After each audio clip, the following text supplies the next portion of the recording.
বিশ্বের সবচেয়ে বড় অন্ত্যেষ্টিক্রিয়া হিসেবে ইতিহাসে স্থান করে নিয়েছে ইরানের ইসলামী বিপ্লবের নেতা আয়াতুল্লাহ রুহুল্লাহ খোমেনির জানাজা। ১৯৮৯ সালের জুনে তেহরানে অনুষ্ঠিত ওই জানাজায় অংশ নেন ১ কোটির বেশি মানুষ। কঠোর নিরাপত্তা ব্যবস্থা নেওয়ার পরও নজিরবিহীন বিশৃঙ্খলা দেখা দেয় জানাজায়, যাতে প্রাণ যায় ৮ জনের। আহত হয়েছিলেন ১১,০০০ মানুষ। সিলন টি রপ্তানিতে শীর্ষে। ১৯৮৯ সালের ৬ জুন সকাল থেকেই তেহরানের রাজপথ পরিণত হয় মানুষের সমুদ্রে। শুধু রাজধানী নয়, ইরানের নানা প্রান্ত থেকে লাখো মানুষ ছুটে আসেন প্রিয় নেতাকে শেষ শ্রদ্ধা জানাতে।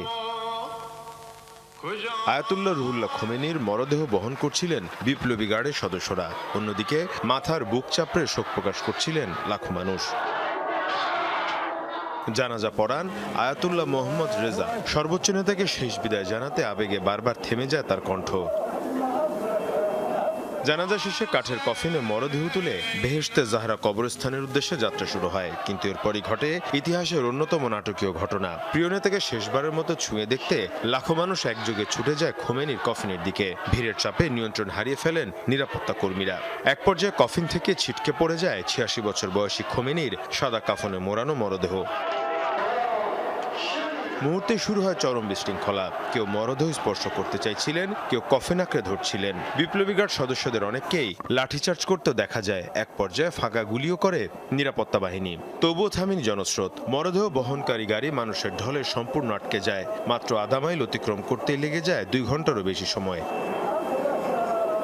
সেদিন তেহরানের তাপমাত্রা ছিল প্রায় ৩৩ ডিগ্রি সেলসিয়াস। গরম আর অতিরিক্ত ভিড়ে অনেকে অজ্ঞান হয়ে পড়েন। ফায়ার সার্ভিসের কর্মীরা মানুষের উপর পানি ছিটিয়ে পরিস্থিতি সামাল দেওয়ার চেষ্টা করেন। বিশৃঙ্খলায় প্রাণ যায় ৮ জনের, প্রায় ১১,০০০ মানুষ আহত হন। পরিস্থিতি এতটাই নিয়ন্ত্রণের বাইরে চলে যায় যে সেদিনের দাফন অনুষ্ঠান স্থগিত করতে বাধ্য হয় কর্তৃপক্ষ। পরবর্তীতে পুনরায় আয়োজন করে দাফন সম্পন্ন করা হয়।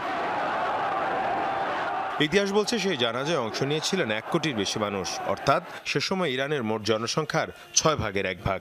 এই রেকর্ড এখনও বিশ্বের বৃহত্তম অন্ত্যেষ্টিক্রিয়া হিসেবে গিনেস ওয়ার্ল্ড রেকর্ডসে স্বীকৃত। মীর মুশফিকা হাসান, যমুনা নিউজ।